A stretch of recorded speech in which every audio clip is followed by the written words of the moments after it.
anything. I'm a nihilistic son. If there's a deep river, it's dry by the time I'm done. Shake your finger on the gun.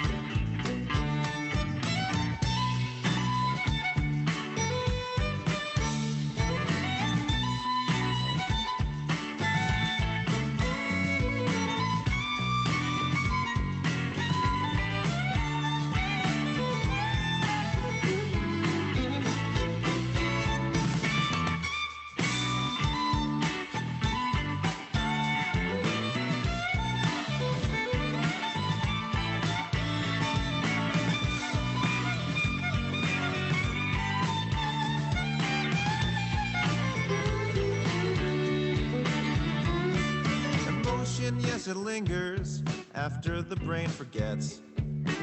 Smells like nostalgia and it tastes like cigarettes. Well, you confuse the two to satisfy your needs. Please acquit me. At the trial, not guilty is what I plead. In my defense, Your Honor, love and I, we disagree. She puts love on a pedestal, we exist in the weeds, in the roots reaching for the trees. Dream killer, always on the run. Don't believe in anything, I'm a nihilistic son. If there's a deep river, it's dry by the time I'm done. Shake your finger on the gun. Shake your finger on the gun.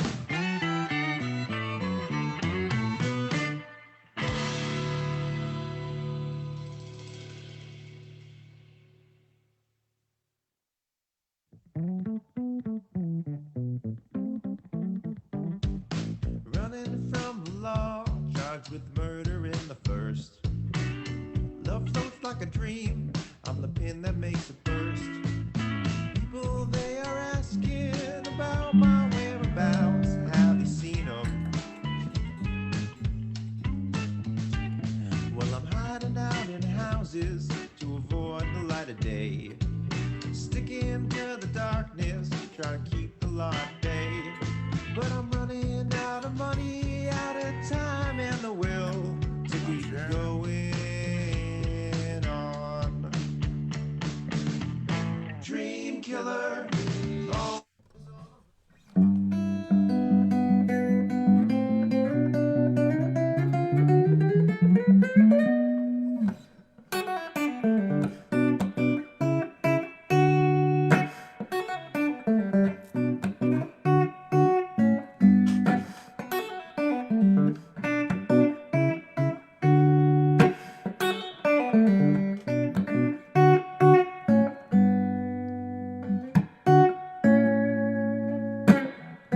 What's it mean to be broken? What's it mean to be whole? This way that we've chosen, what's it say about our soul? All these systems are connected. One break will start a chain. This golden idol we've elected, there's no one strong enough to challenge his reign. There's plastic mountains in the oceans. What have we done to this place? It's fatal theory put in motion. How do you fix the human race? Down and down we go. Feel it's going down and down we go. Down and down we go. Feel it's going down and down we go.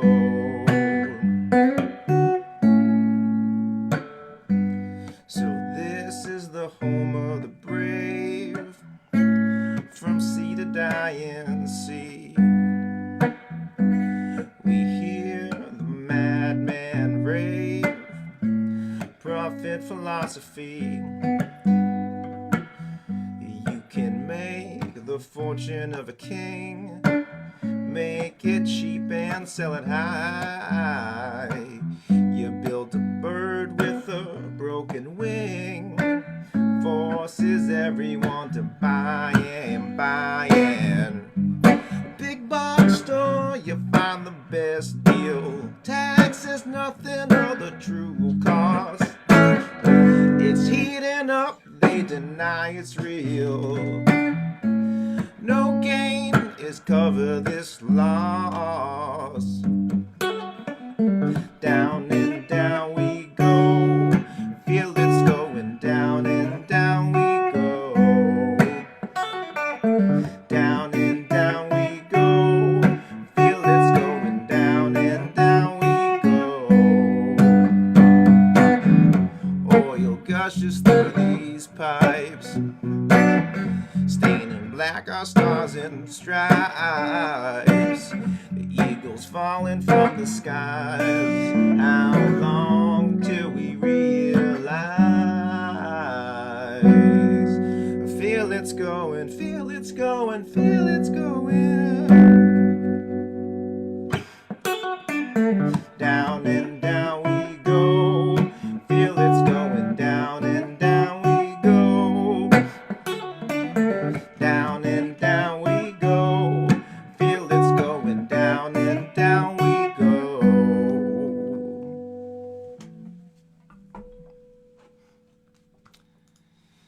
That's a song that's strangely catchy and happy. I wrote about how screwed the planet is. But that was before I met the lovely people that are presenting tonight. So welcome everybody to the Clean Power Hour. We're so happy to have you. I'm Ben Kogan of Reusable Solutions. We hear all the time about how bad things are, but we rarely hear the most important part. What can we do about it? The mission of my company, Reusable Solutions, is to empower everyone to make change by promoting awareness of these solutions. The way I think about it is problem, solution, problem, solution. Climate change is the problem, and I'm here to present the solutions. We're here tonight to talk about how tenants, homeowners, and landlords can help fix climate change. Climate change is a huge existential issue, and we only have 8 years to fix it. I'm not trying to be dramatic, but the fate of humanity is in our hands. We might not have a habitable planet in 50 years. We need to act now. So I teach music for a living. Some of my students are here in attendance. Hi guys, don't forget to practice. I'm looking at you, Johnny. When we're learning a song, we don't try to play the whole song at full speed right from the beginning. We need to study the song, learn its components, learn the parts slowly, and break it off into digestible chunks. That's what I aim to do here tonight. I hear so many defeatists out there, and I refuse to be paralyzed by the scope of climate change. Let's get motivated by it and do something. So what causes climate change? Let's take a look at home, here in the United States of America. We all live in the US, and we're responsible for our collective carbon output, and we can do something about it. All right, here's the total US greenhouse gas emissions. This is done by the EPA in 2018. We have electricity, industry, transportation, commercial and residential, and agriculture. I'm here to talk about two parts, specifically electricity, which I don't know how to get that thing off. I'm afraid to touch it, but it says 27%. And then commercial and residential, which is 12%. So you may say, okay, what's up with electricity? How can we change electricity? How can we change commercial and residential? First of all, the commercial and residential, I was confused about that at first. It mostly has to do with heating. So let's kind of look under the hood here, shall we? Next slide. All right, this is an energy mix for the New York City area. As you can see here, natural gas and fossil fuels get the biggest portion. It's 46%, right? Solar and wind only have 6%. So my main goal here is to try to take solar and wind and make that be the whole thing. That's the idea here. So you may ask, how do we get to that point, right? So let's talk about it. Let's talk about how. So if you're a tenant, you can switch to an electricity provider that gets their power from 100% wind and solar. I think most of the people on this call are from New York. You can pick an energy company that just provides your energy from renewable sources like wind and solar. Clean Choice is one of them. They're here presenting tonight. They're a certified B Corp, which, by the way, if you're asking how do you vet a company to know if they're good, check out B Corp. In a nutshell, they certify goodness. Now, if you're a homeowner, you can get clean energy by putting solar panels on your roof. Brooklyn Solarworks is presenting tonight, and I'll let them tell you about it. If you're a tenant, write an email to your landlord asking for solar panels. If you're looking for a new place, ask if they have them on their roof. Get the word out that tenants demand net zero buildings. In fact, I'm trying to. As I was practicing today, I was thinking, how do you show that on the grand scale? How do you point to something and say, New York residents want solar on their building? I think I'm gonna start a petition, and I hope I'll send it out to all of you guys saying that if you get a new apartment, you pledge to try to go to a building that has solar panels on their roof. I think that would be awesome because we need to make that happen. Now let's go to the next part. So 12%, that 12% in that EPA graph, that's mostly due to heating. Most apartments in New York are heated by natural gas. There's underground pipelines that carry this gas, and a pipe that goes to your apartment building. The gas is burned and heats the water that makes your apartment unbearably hot. This is the classic New York City story, where your apartment is 90 degrees inside in the winter and 20 degrees outside. You complain to your landlord and he tells you to open the window. Listen, I'm speaking from personal experience here. This is verifiably insane and terrible for the planet. There's got to be a better way. Well, there is. Heat pumps. To me, it's magic, but Block Power will explain about it. They're a company that wants heat pumps in every building that run on electricity, not fossil fuels like frack gas, which, by the way, disproportionately affects black and brown communities, especially the North Brooklyn pipeline that National Grid is trying to sneak through Brownsville. We say no way. Quick shout out to the No North Brooklyn pipeline crew. These guys are my heroes. They're literally chaining themselves to the pipeline in order to get them to stop building it. I digress, but Block Power is trying to change that by providing an affordable alternative. They are presenting tonight and will tell you about it. Lastly, we have Crystal from Group Hug that's going to tell us about attractive solar panels you can put on your window and charge your devices with. Look, my goal here is to spread awareness that we have a choice to do something about climate change. Tonight, we'll provide a few options of ways you can address both your and my own climate anxiety. It's good for the environment, and it's good for New York City. Without further ado, I'm going to hand it over to our co-host for this evening, and I'm so glad that they could join us, the Brooklyn Borough President's Office, their Policy Director, Jeff Lowell. Give it up, put your hands in the air like this. This is how we do it in the COVID world. Thanks, Ben, and thanks to you and Reusable Solutions for hosting tonight's Clean Power Hour. As Ben said, I'm Jeff Lowell. I'm the Borough President's Policy Director. I'm happy to be here supporting this event along with Block Power, Group Hug Solar, Clean Choice Energy, and Brooklyn Solarworks, as well as 350 Brooklyn. I just wanted to take a quick minute to go over a few things that our office have been working on. I'll leave the talking to the real experts, and I'll definitely stay away from the singing like Ben did. Thank you for the song, Ben, but I'm going to do everybody a favor and not do that. The Borough President has been working towards a more sustainable future for Brooklyn since he took office about 7 years ago. And he started it with RESET, the Renewable and Sustainable Energy Task Force. It's made up of industry organizations, energy providers, advocacy groups, and anybody with the goal of trying to promote renewable and sustainable energy in Brooklyn. In fact, if you're interested in being involved, whether you're a group or just someone who lives in Brooklyn or even New York City, I'll put my email in the chat when I'm done talking, and you can just shoot me an email. I'll add you to the mailing list. And if you're interested in presenting at a future RESET meeting, happy to talk to you about that too. RESET has worked on things, policy issues like electric vehicle infrastructure, passive house design as part of the building code, more energy efficient buildings across the city. And perhaps most importantly, we focus on education around these issues and where people can access the incentives that are out there, right? When we first started this, everyone has incentives to, convert your home, but they aren't always easily accessible. People don't always know about them. So we tried to do a lot of education around that. We've dedicated a lot of our capital funding to schools, specifically for a program we call Growing Brooklyn's Future. We work with New York Sunworks and Farm Shelf to provide hydroponics for schools so kids can learn how to grow fresh, healthy food. And even in one case, we have the schools distributing it to the local community, right, for free. So we also implemented Meatless Mondays in schools. If you really look at, if you're concerned about the environment, which I think everyone is, you know that the farms that can be pretty toxic to the environment. The animal farming, sorry, not all farms. And we also started our own organics collection at Brooklyn Borough Hall before we were available to be on a route for the Department of Sanitation. So we started our own, and we collected several hundred pounds of organics at Borough Hall just from the people who were working there.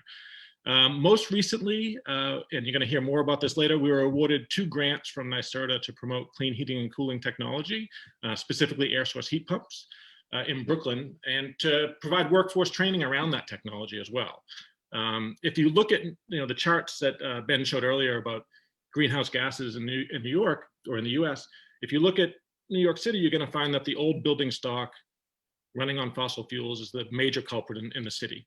And so we're partnered with Sensible House, who's an organization working in Community Boards 3 and 17, and the New York City 2030 District, who we were proud to be an early supporter of in Community Boards 2 and 6. I know Block Power is also a recipient of that grant, and you're going to hear from them later.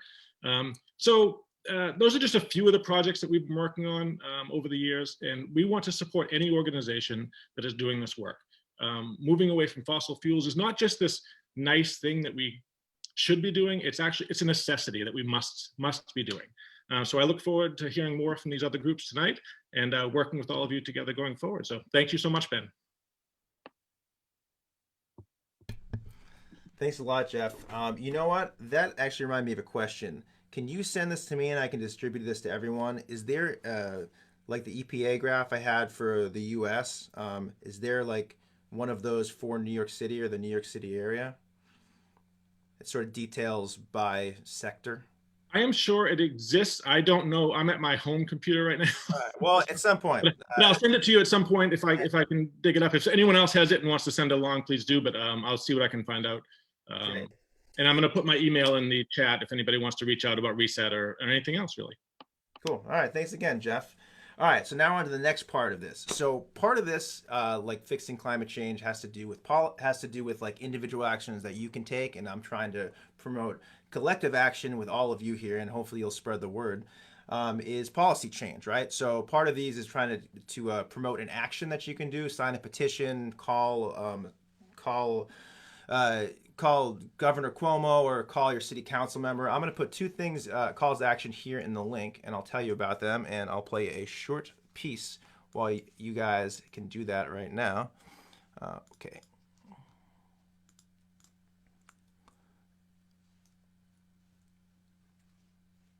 Okay, should all be in there. Okay, so the first one is, I talked about it briefly before. There is a pipeline that is that National Grid is trying to snake through North Brooklyn, and we got to stop it, right? There's people out there that are chaining themselves to the pipeline so it doesn't go through. What I'd ask all of you guys right now, it's really easy. The top one is stop the North Brooklyn pipeline. Click on that and then send a letter to Cuomo that you don't want that. And then the second thing here is the the Congress recently passed a federal tax credit. I think you get 26% off as a federal tax credit if you install solar on your home, but there's sort of a bit of a gap to that, right? Is that if you that people still need the money up front to be able to purchase that. So instead of doing that, or in addition, I'm advocating for you guys to send a letter here for a cash grant. So if you want to sign up for solar, you'll literally get money towards that. So while you guys sign that, I'll play a quick song about things being gloomy, but not gloomy for long.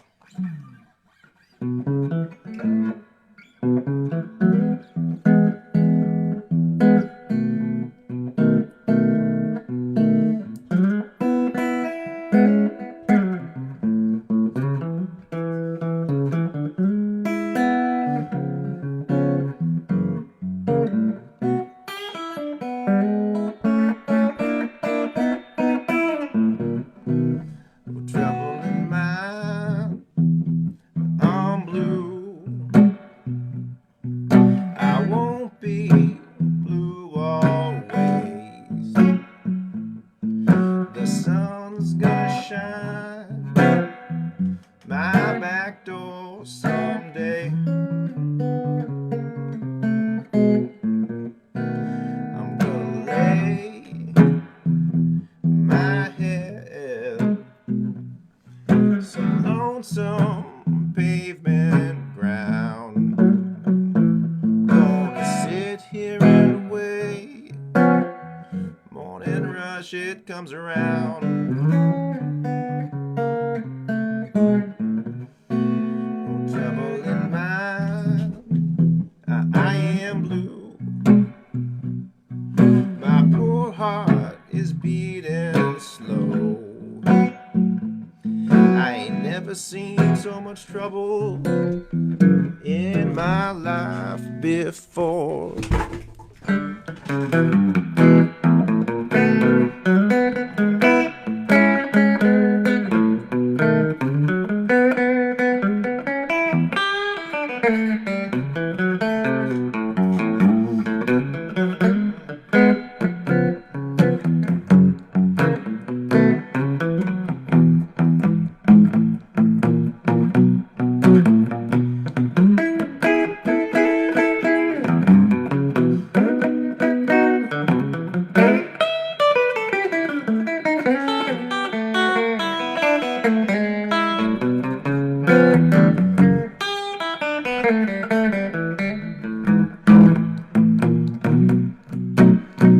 No trouble in mind, I'm blue. I won't be blue always. The sun's gonna shine on our back door. I said the sun's gonna shine our back door. The sun is gonna shine my back door someday.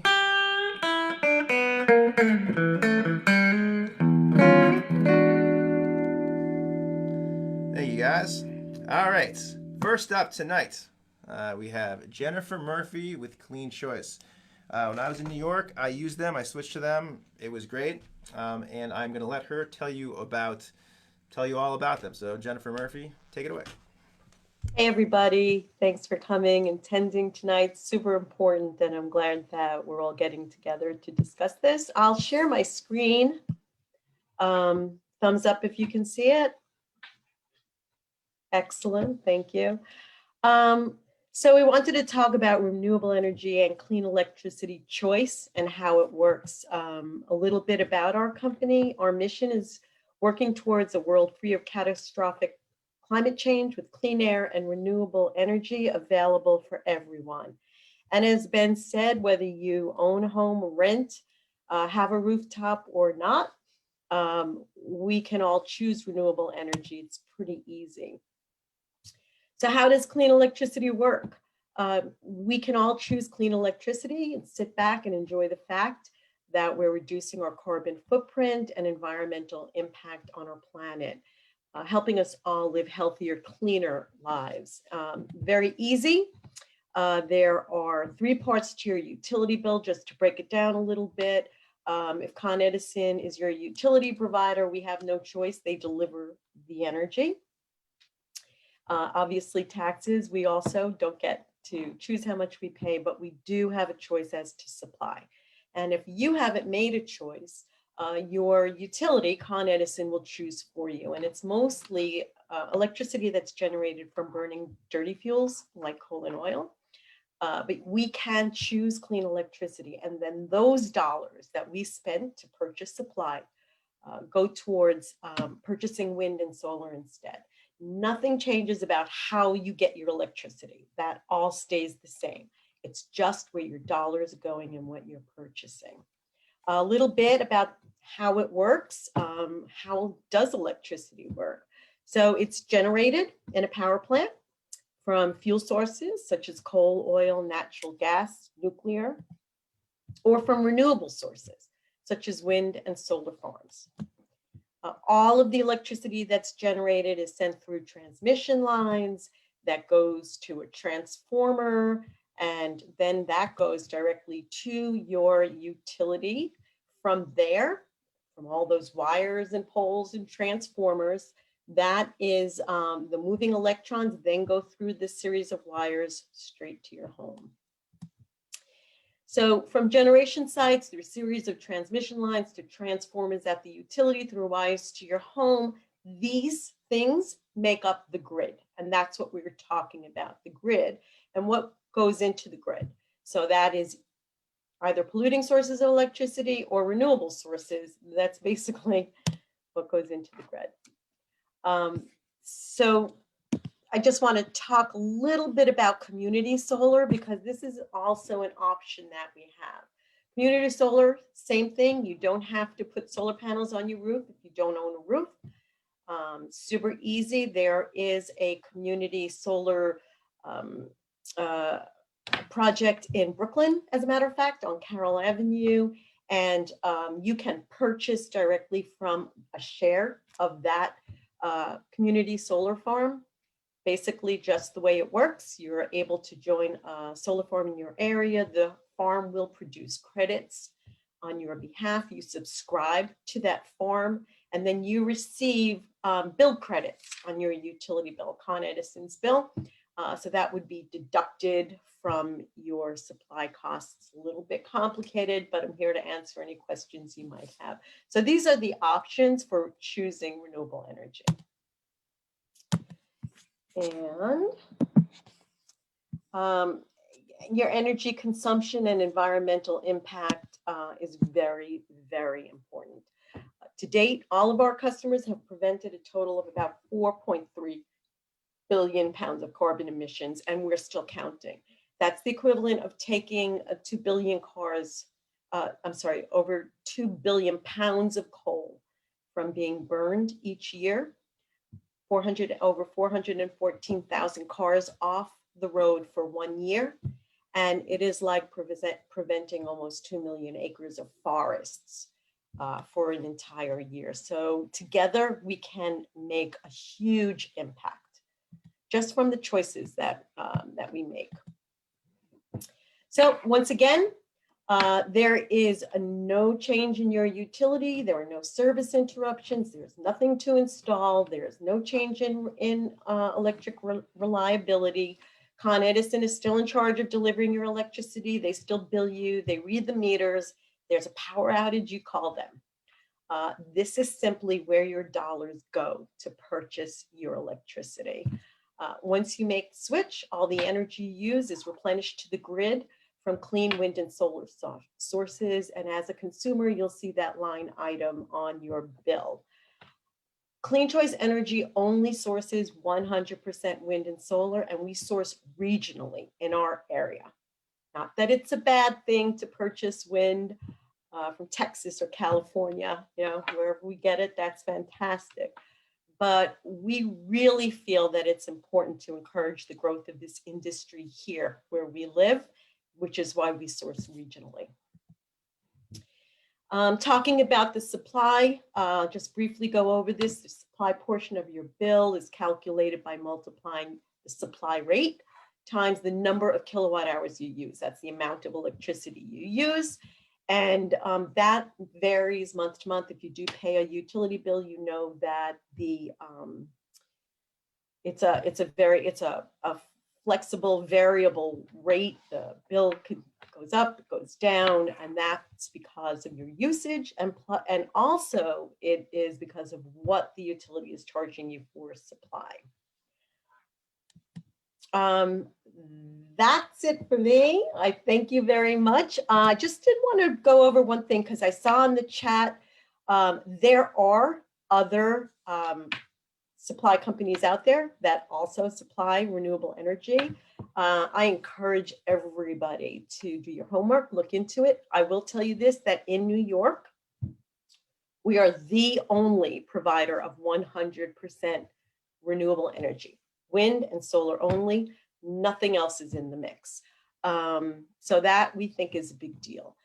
Also, once again, I'm going to reinforce that we source regionally so that these dollars that you're using to go to purchase electricity go to support new growth, new wind and solar power. bringing cleaner air closer to our homes and supporting the growth of the renewable energy industry. We don't have any other mixes in our supply. We are not owned by a huge oil conglomerate. This is all we do. Some other companies, there's a wing, that you can buy different products. You can buy a 50% renewable product or a 25% renewable product. We only sell one product. This is it. We are, again, a certified B Corporation. And those are businesses that meet the highest standards of social and environmental performance. So we are held accountable to our community, our employees, our neighbors, and a global movement of people using business as a force for good. So thank you, and I'm happy to take any and all questions. All right, I'm going to thank you, first of all. I'm going to open it up. So you guys can actually unmute yourselves now if you want to ask a question, or you can type it in here and then I'll call on you.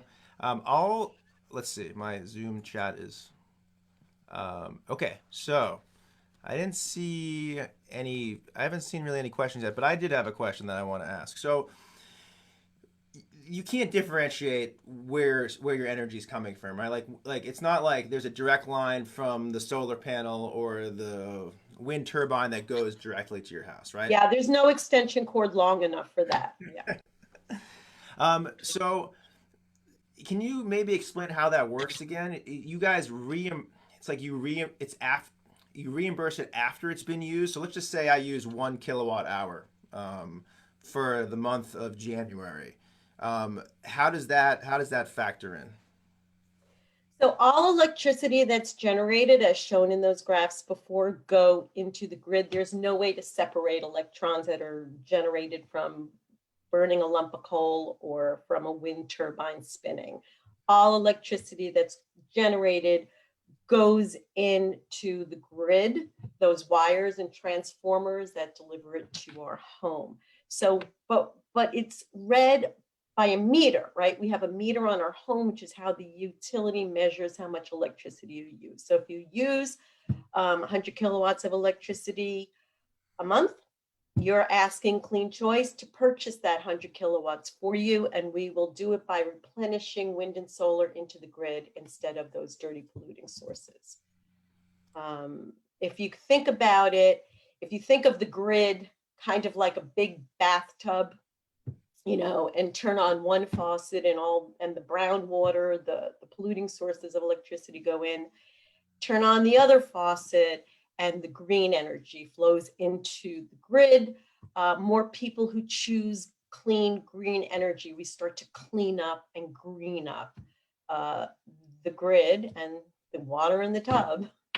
Clean up and green up. I love that. I feel like that can really catch on. Clean up and green up. Tell a friend. Yep. Okay, I'm going to let someone ask this. A lot of people are asking the same question, but I don't like to be the only one talking here. So Nicole D, do you want to ask your question, please? You can just unmute. Sure. Yeah. So yeah, I think my question is similar to a few on here. And thank you very much for that. That was informative and very clear. And I understood it, which I'm proud, Ben, I'm proud of that. Yes. Is the cost significantly different if we go through Clean Choice than just directly through Con Ed as we normally would?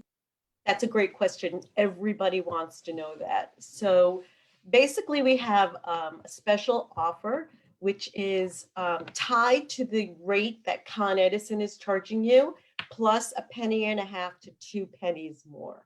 So, and that's signed, let's say you signed up today and Con Edison was charging you 7 cents a kilowatt hour, and we charged, I'll go up and say 9 cents a kilowatt hour, and you used that 100 kilowatt example of electricity, that's going to make a difference of,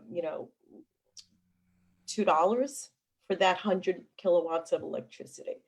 I would prefer, so if you live in an average size apartment in New York, maybe it would cost $8 to $12 more per month. But once again, the utilities rates are fluctuating and they're going up and down.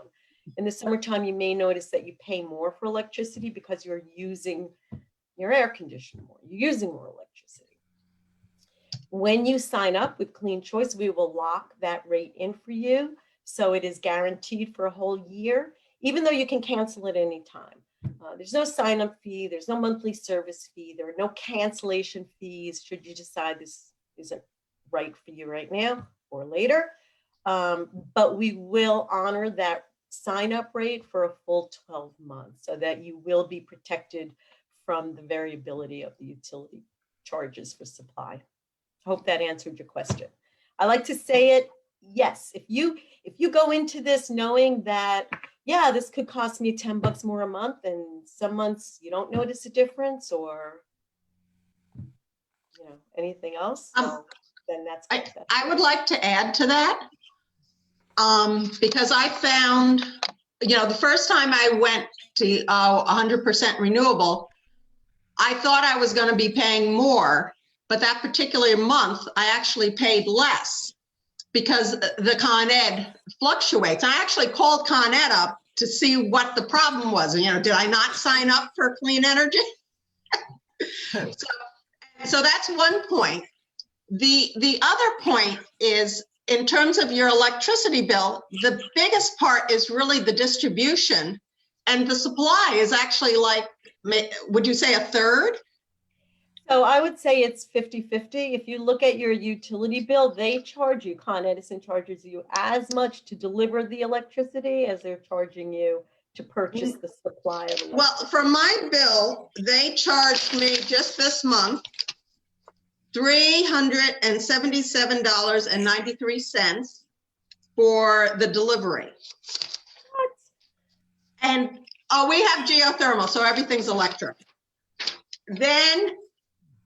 But the charges from our supplier, which is actually you guys, Clean Choice Energy, was $182.03. So it's definitely a lot more than, there's the distribution is a lot more than the supply.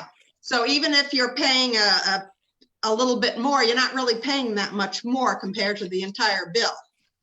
Thanks so much for that. A great example, Elaine. I so appreciate it. I don't get to look at many bills.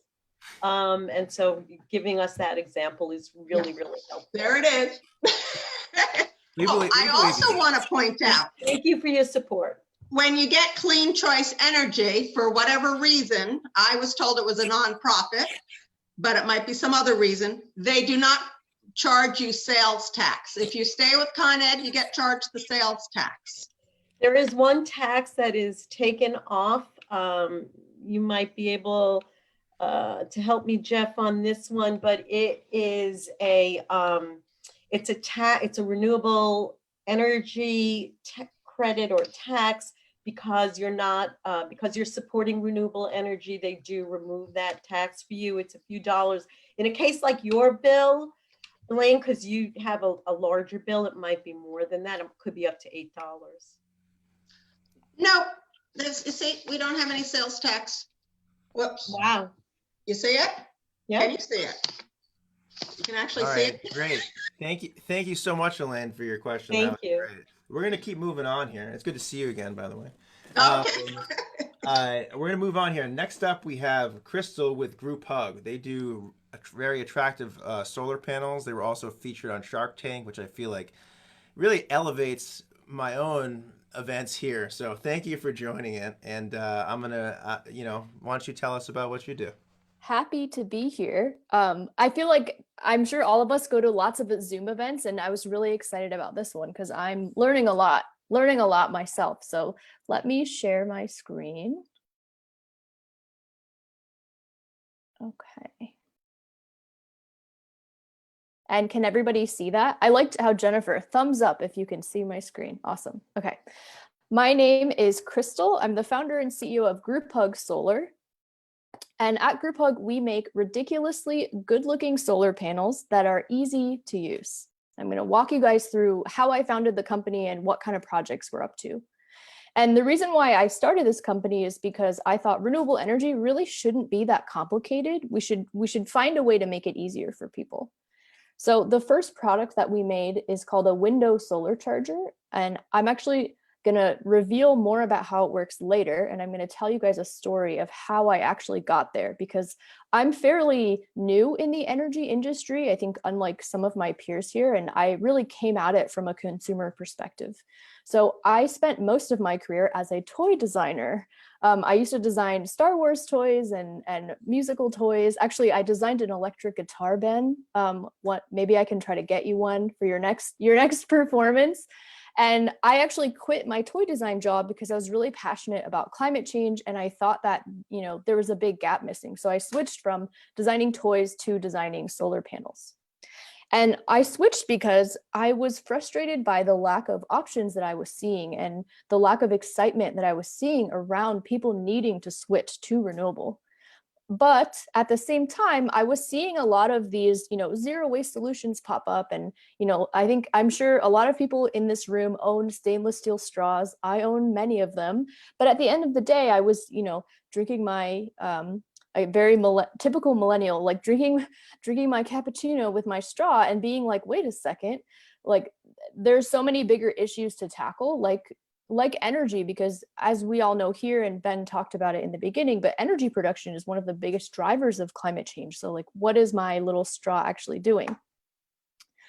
I took a look at, I don't know how many people here, you can like raise your Zoom hand, like how many people here actually live in a house with a roof?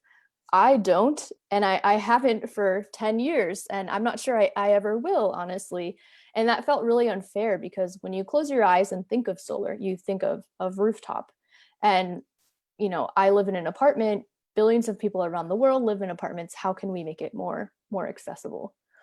And the other reason why I started is because there is a niche for personal solar panels, typically for outdoor activities and camping, which I personally am not a fan of. So hiking, fishing, having a solar panel with a solar panel backpack, I was like, ooh, like I wouldn't use that. And I think, we need solar to become this household item and this household name, something that you see every day and can attach to. So there's a mock-up of our product before we actually manufactured it.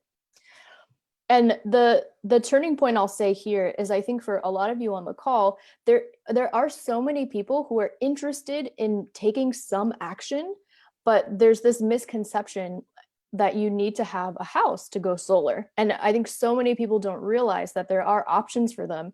And I really think that as for lack of a better words, as sustainability and renewable energy become more aware and more popular, there are going to be more options, and we're trying to push that forward. So taking from my toy design background, I thought, okay, what's the best way to tackle this big gap and this big challenge?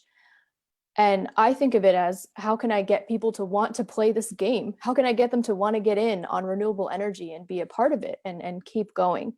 And the way, as a toy designer, as you're taught to do that, is to design levels, right? Nobody goes all in on one move. They might, but not everybody can do that. So how can we design levels to ease people into it and have them take their first step and then show them what the second step is?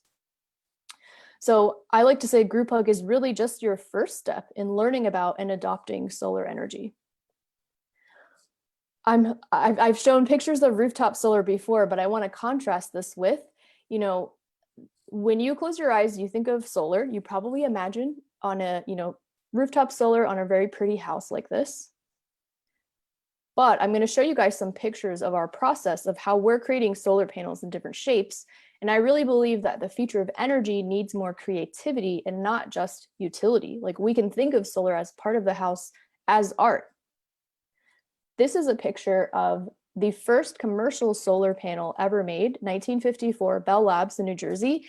And when I did my research and found this, I honestly laughed, because I just feel like they look exactly the same. It's a rectangle slapped on a pole or a roof, and how has it not changed more since then? So I'll talk a little bit more about how the product works. So the window solar charger, it's a 10-watt panel. It's designed to look like home decor. It has a bamboo frame.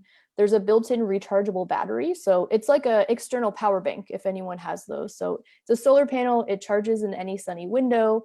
It charges up that battery. There's a built-in USB port, so you can charge any USB device off the grid. And it's really designed to be your first step, super educational. We designed the solar panel so you can actually see all of the soldering connections, which I think is really interesting as a design nerd. And it's something that people see every single day when they wake up. And I think there's a domino effect there that will make them want to keep going. A few quick snapshots of some of the customers we had. Like Ben mentioned, we were featured on Shark Tank last year, which is very exciting. We did get a seed investment from Mark Cuban, so he's very interested in renewable energy. And we've sold thousands of units at this point, which is really exciting. A peek into some of our process. So, we make a lot of prototypes. We work on a lot of different patterns, trying to make it look like stained glass. We're working on a new herringbone solar panel, which I think is more architectural and really interesting. I've only got a few more. And this is probably the craziest thing we've done. We created a cat-shaped solar panel for the New York Hall of Science in Queens, New York. It actually meows also, because I had to do that. And for this, the whole goal was to create something educational to get people interested in energy. And I think that's where, my toy design, I really lean on, because I think if you can make someone laugh and smile, they actually remember things a lot more, and they're more interested in them. So we decided to make a giant cat. The technical specs, this is 140 watts, so it's pretty big. It's about 3 feet by 4 feet. It hangs permanently in the window at the museum. It's very sad because the museum's closed, so no one has visited Solar Cat in a while. When it's open, everybody should go see it. And I think the best piece of feedback we've ever gotten about her, we actually called her Barb the Solar Cat, is that I've spent days at the museum just kind of watching people interact with it, and people will be like, "Where's the solar panel? Like, I don't understand." And I have to be like, "It's right there. Like, it's the cat." And I think that to me was so gratifying, because you can make solar panels look beautiful. They don't have to be those rectangles.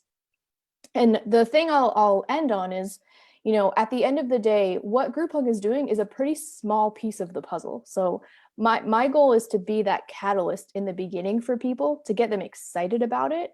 And we're actually working on ways to build relationships with ESCOs like Clean Choice, with community solar projects, with residential companies. So, someone might be 18 and buy their first Group Hug panel, and 5 years later join an ESCO, and then 2 years after that get residential solar. And we're trying to build that roadmap for people to make it so easy and exciting. And if you want to keep in touch, we're grouphugsolar.com and Group Hug Solar on all social media. Yay! There, I love this when everyone puts their hands in there. It makes sense. That was great. Thanks. So I'm gonna you guys can type your questions into the chat, and then I'll call on you as time permits. I had a couple of questions here. So sure. I really was hoping to use this to power my amp, right? I really wanted my guitar to be fossil fuel free. Mm-hmm. It can only really power devices, right? Like it only has a USB output. So help me.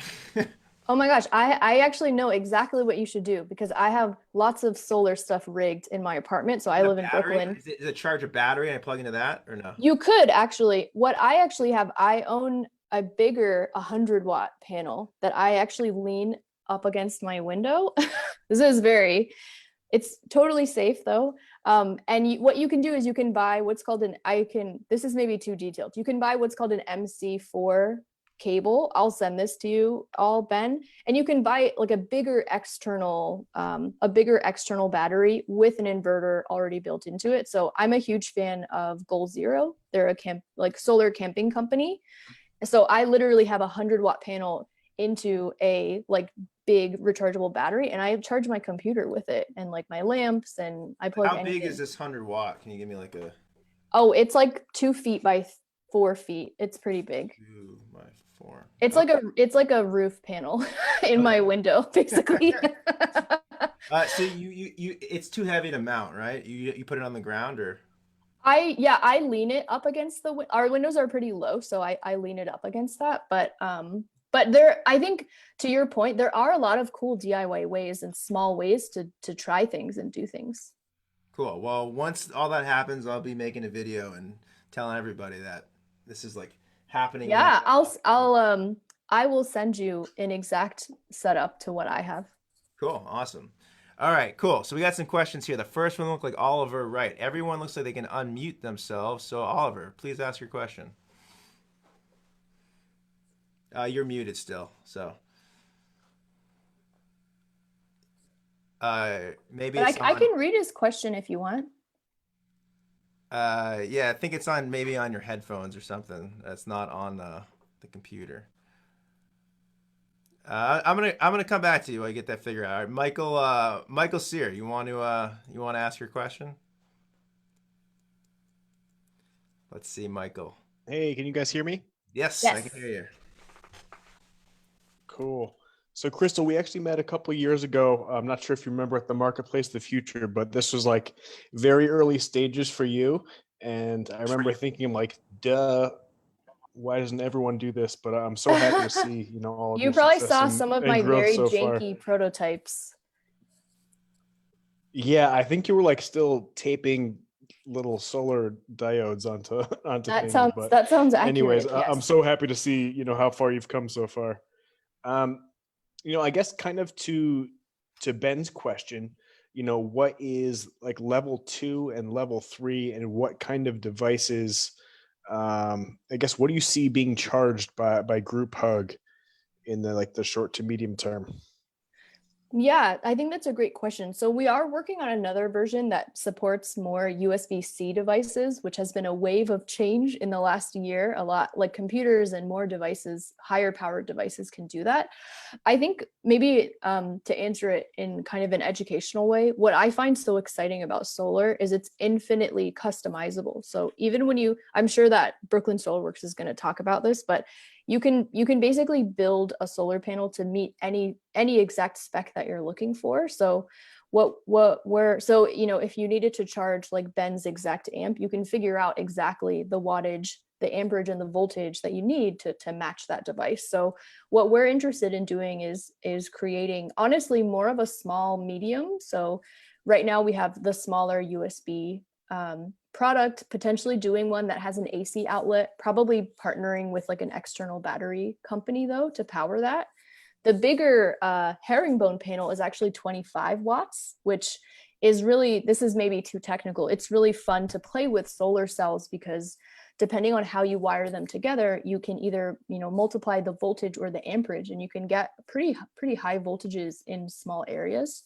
And then to be honest, I think the most productive way for Group Hug to operate is to be that catalyst. And I honestly don't think we're going to make solutions for every situation, because you get to a certain point where community solar or rooftop solar will be a better option for you, to be honest, in terms of the payback and how much electricity you're going to make. Does that answer your question? I don't know if we lost Michael. Yeah. Okay. Can you, just tell me, what is 25 watts? Like, what does that do? Oh yeah, okay. So if for anyone interested in figuring out what your wattage means, if you go and like read the boring blocks on your appliances, usually that is like the electrical specs you need to know. It should say the wattage, the amperage, and things like that. 25 watts, we're getting to a point where, depending on how it's configured, you can start charging bigger devices like computers. I guess, Ben, I don't want to get too into the weeds, but what is exciting about having just a USB device is solar panels generate DC energy. So it's actually really easy to go straight to DC devices like USB. It gets a little trickier when you try to charge bigger devices like your amp, Ben, because it probably needs AC. So then you have to add an inverter to your battery, and the design just gets a little more complicated and you lose some of the power. So I guess the short answer is we're working on it. The long answer is we're hoping to do something AC, meaning you would be able to unlock a number of devices. What is powered by DC, like straight without the inverter? A lot of things. I think DC, you can think of most devices that have batteries or are mobile. It basically, is a straight current of electricity that doesn't oscillate. AC is typically what comes from the grid because, if you think about a power plant, it's generating an oscillating positive and negative. It shoots really high voltage through the transmission lines, like Jennifer said, and then it actually, I think the part that's kind of crazy about solar panels is that rooftop solar panels are DC. They go through an inverter to go back to AC to go into your outlets. And then like my computer, for example, has this guy, my power adapter, and that actually converts it back to DC. So it does a little AC DC dance pretty much all the time, depending on the device that you have. So what can you charge? Can you charge your cell phone? So with your window panel? Yeah, with our current version of our small panel, you can charge your cell phone, an iPad. We have a lot of people charge headphones, speakers, smartwatches. We actually had someone charge a USB powered record player, which is very exciting. If you have USB plug, USB fans or lights, things like that. Okay, and the USB, it's the little thing. Yeah, so actually I have a pile of these by my desk. Okay, so the only thing that you can use right now is that you can't use a regular plug. Yeah, and the regular plug is AC energy. So that's what I was trying to say. The smaller ones are good for DC. You don't have to do that conversion. But once you get into the wall power, it's a little trickier. The panel just has to be much bigger for it to make sense. When it's How much AC, bigger? what's oscillating on the AC? You said there's an oscillation. Yes. So this is actually, I'm having a great time answering these questions, but everyone let me know if this is too technical. AC stands for alternating current, and it alternates because it's alternating between positive and negative. So if you have like a familiarity with like DC motors, generally, a DC motor is basically the engine that drives power plants. So let's say you burn coal, you generate heat. That heat boils water. That water creates steam. That steam spins a turbine. What a turbine is actually a copper wire and a magnet that rotate, and that actually doesn't necessarily generate electricity. It moves electrons in one direction because of the poles, and that's what's creating the AC DC, because it's going positive, negative, positive, negative, positive, negative. If you like hooked it up to an oscilloscope, you would see the sine wave basically. Cool. I was gonna play back in black, but the moment was gone there. And then I feel like this will be my wrap up, because I feel like I started the power plant. Now I'm just gonna finish. So after you have that AC current coming from the power plant, it's super high voltage. It goes through the grid, down transformers to match what's allowed for our homes. When it comes out of your outlets, it's AC. And then your phone, I actually don't have one, that little white block that you have to put into the wall before you plug your USB in, it's called an AC adapter, because it adapts alternating current to direct current. It's not a DC adapter? It's I guess it could be, but it's called an AC adapter. Or like, on any computer, you've got this big, I don't know that you guys will be able to see it, right? I have this big block. Where is it? My outlet is like too far away. There it is. Okay. That right there, Uh-huh. that is converting the AC to DC because my computer has a battery in it. Wow. Does that make sense? Yeah, that's awesome. We got a few questions for you. Let's see. Who's next? Oh, Oliver. Let's go back to you. Thank you. Can you hear me now? Yeah. We're good. Yeah. Awesome. All right. Cool. Before I ask the question, Ben, effects pedals are DC. Oh, yeah? So, yeah. Oh, I can power those. Yeah, totally. All right. So my question was about embedded carbon of the products, because like one of the kind of sticking points of pico renewables, which I guess a lot your kind of smaller products would count as, is that a lot of the time the actual energy and resources required to make them will not be offset by the amount of electricity or power they effectively create in their lifetimes.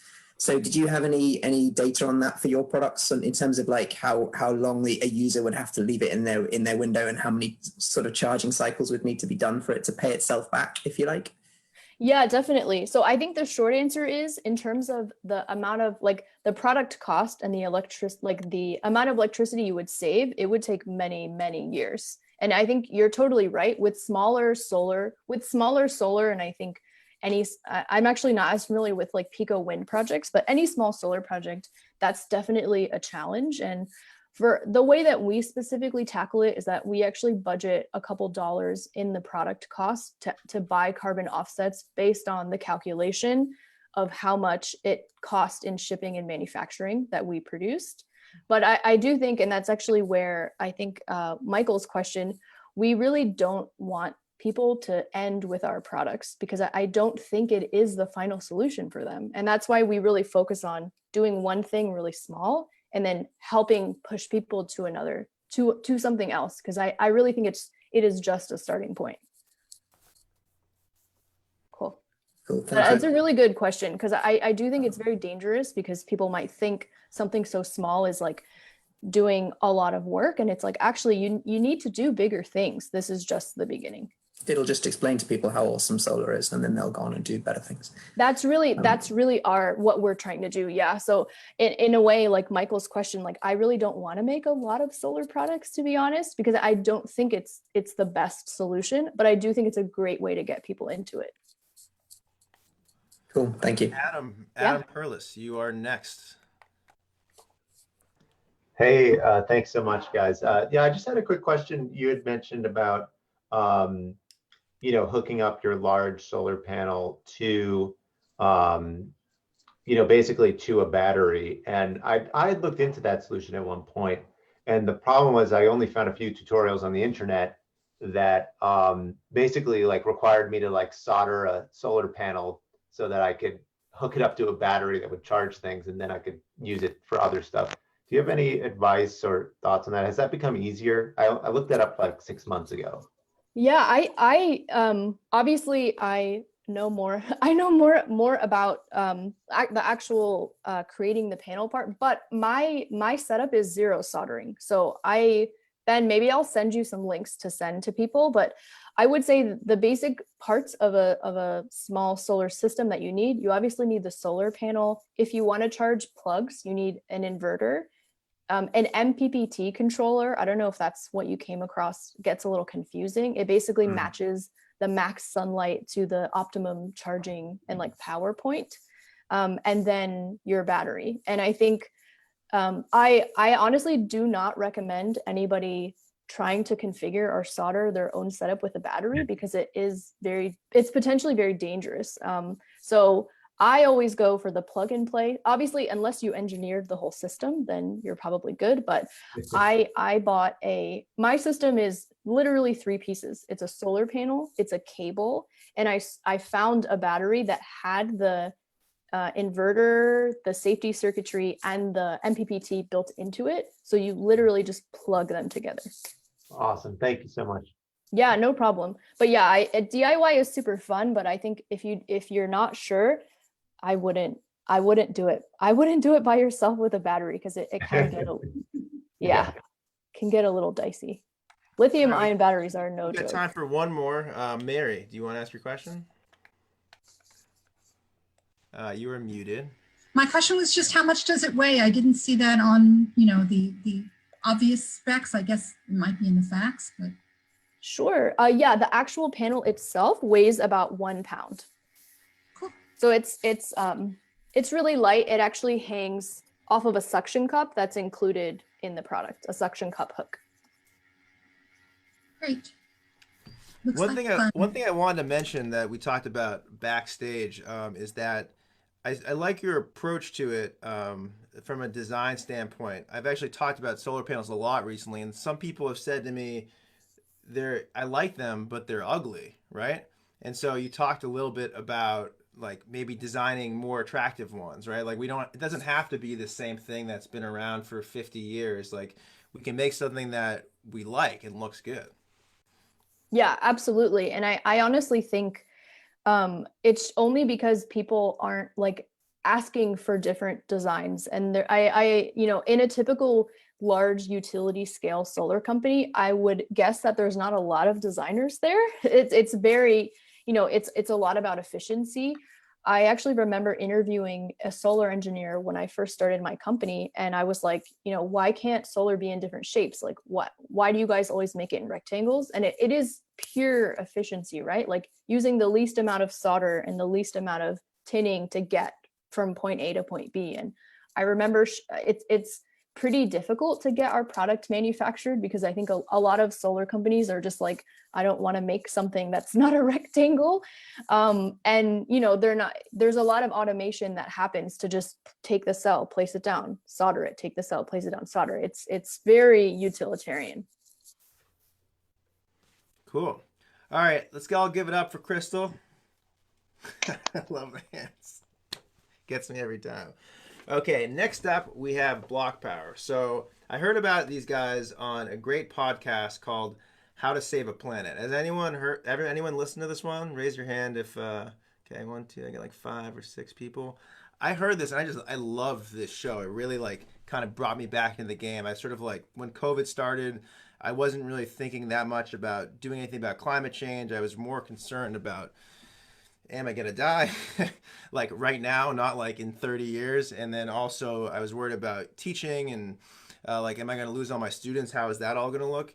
But I started listening to this podcast again. I'm like, man, I am back in like full time. So I heard about them on the How to Save a Planet podcast, and I was looking for presenters. It was about a month ago.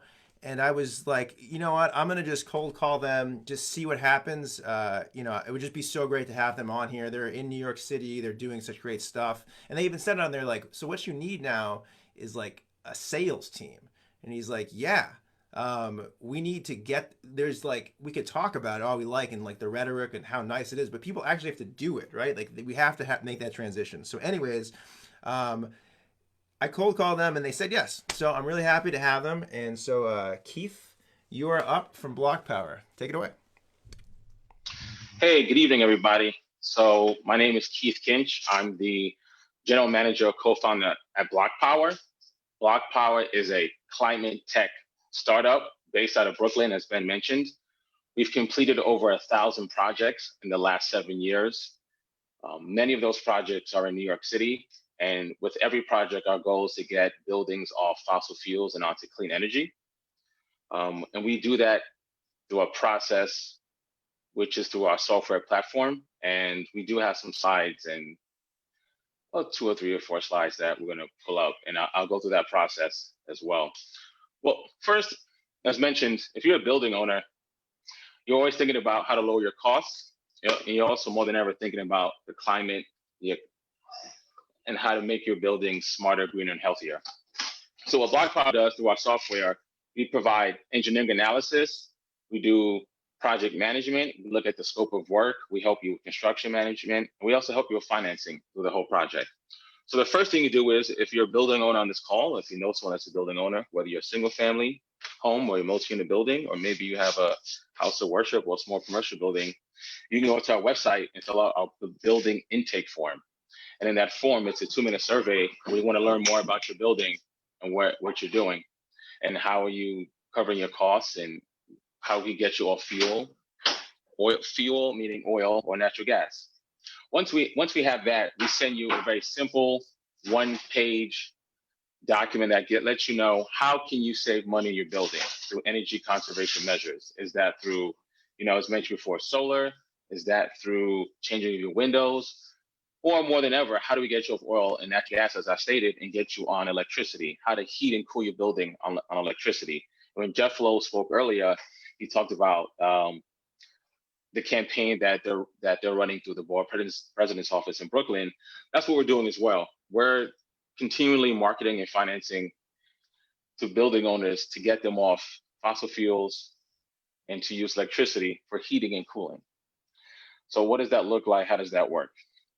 So here in front of you is an air source heat pump. It's called the air source heat pump, but many people also know it as a ductless mini split. And what does that mean?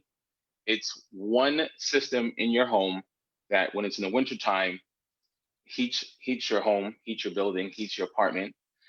And in the summertime, it cools your apartment. It's one system. So many people now, they may have an AC for the summer and they may have their heating system in the winter. So you're paying money for oil or gas, and you're also paying money for electricity. Having an air source heat pump system in your home, you're paying one bill to heat and cool your building. It's cleaner, it's safer, and it's better for the environment, and it lowers carbon emissions, which is very important. Now, thinking about how this works. We talked about solar, we talked about a lot of our projects, and of course, we're gonna talk about costs. So when I mentioned we have with financing, what Block Power does, we have a no money down lease option, which allows building owners not to pay anything upfront for the cost of installing air source heat pumps or installing solar or anything that lowers their costs for their buildings. So in many situations, we have buildings that install air source heat pumps, we have buildings that then put in solar, if they change their windows. And those three projects can be costly, whether you're a single family home, whether you're a multi-family home. And by having a no money down option, where you're just making lease payments monthly, the cost of those lease payments are either on par or up to 40% less than what you're paying for your current energy rates now, and operating and maintenance costs for your buildings, for those who have old boilers. And if you think about this weekend coming up and next weekend, it's gonna be very cold and people are gonna start thinking about, gotta turn that heat on, or I've gotta make some other adjustments in their buildings. So that's what we do as a service. And then finally, we have one of our 1,000 projects. We have one that we did recently, which is right in Brooklyn, not too far from where some of you live now, on President Street. This building was on oil for several years. They were paying thousands of dollars to heat their building and also heat up the hot water. And what we did is we went in there, did an analysis of the building, provided a scope of work, worked with the building owner to find a contractor. If he or she, if you don't have one, we can work with you to find a contractor. And then they used the no money down lease option, and they were able to put in a brand new system. And now, like literally right now, they're heating their home, utilizing electricity, using air source heat pumps. So the goal for Block Power is to make sure every building in New York City, as Jeff mentioned, convert to electricity. Most of the buildings that are currently the carbon emission offenders or the energy hogs are buildings that are 5 to 50 units in very urban areas like Brooklyn, like Park Slope, like Bed-Stuy, like Brownsville, like East New York, that are older, probably pre-war buildings in the 1950s, and systems that are 15 to 20 years old. So that's what we do as a company. And we'd love to work with anyone on this call, anyone that has a building that's looking to lower the costs. And feel free to go to our website, fill out the build the intake survey, and I'll stop there and take some questions. But thank you. First of all, we get the hands. So you were saying, I just want to reiterate a point. You were saying that the bills, like the monthly bill, is about the same as it was before or better in some cases? Yeah, so if you're running on oil right now, you think about how much money you spend to put in oil in the building, to heat the building, to heat out water. Year in and year out, you're gonna spend more money. Right now in New York City, number 6 oil is illegal, and you only have options for number 4, number 2. Number 4 oil becomes illegal in 9 years. So as you have less options to heat your building, those costs are gonna go up, especially when it comes to fossil fuels. And to your point, when you mentioned, Ben, about your thoughts about last year, fossil fuels are also exacerbators for asthma and other air particulate matter. So you think about, you're not just keeping your building energy efficient and you're saving money on the bottom line, you're making your building healthier. So if you're a single family home and if you're worried about having clean air, especially now we're still dealing with the pandemic, that's important as well. Most buildings now get letter grades, right, through local law 33.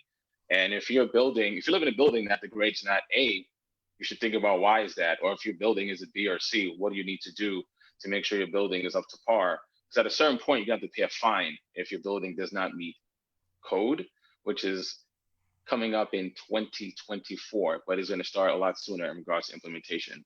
So this is important for folks. It's not just about climate change, which is important. It's not just about job creation to create jobs locally when we complete projects. It's also to make sure that folks are healthy as we move forward into this year and the next years to come.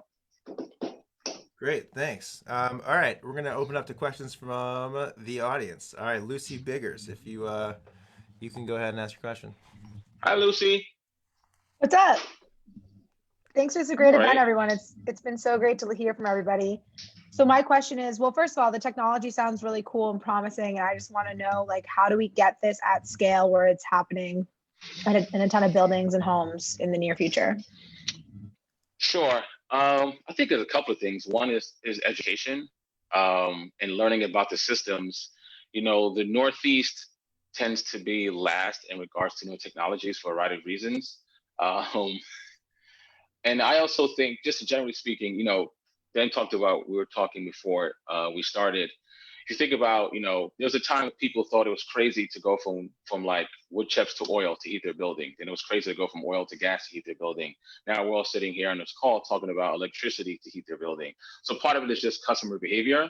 So it's constant conversations, and the more buildings that complete the projects, the more, you know, the word goes out. And as all of you know, we all are great speakers and we all could talk for hours on a call, but building owners trust other building owners. So when you see someone do something next door to you, or like, you know, they put in a new system, you're like, hey, how'd you do that? Or why'd you do it? And of course, you're gonna go talk through it. So that's the key. So every time we complete a project, we're gonna, you know, promote it, do a case study. We're gonna put a video out. One of our projects we just completed was on the Weather Channel. And I think we could send a link as well. It was on the Weather Channel about 2 Sundays ago. So if we're able to do that, it'd be great. Awesome, thank you. All right, we got a bunch of questions here. Let's see, Oliver, you're up next. Hey, Oliver. Hi. I think there were a couple of questions further up before me, but happy to ask mine now. I was just asking about the as a service offering. So is the monthly lease payment that you pay, is that like an indefinite thing, or at some point do you pay off the tech? Is it like a lease to own kind of model?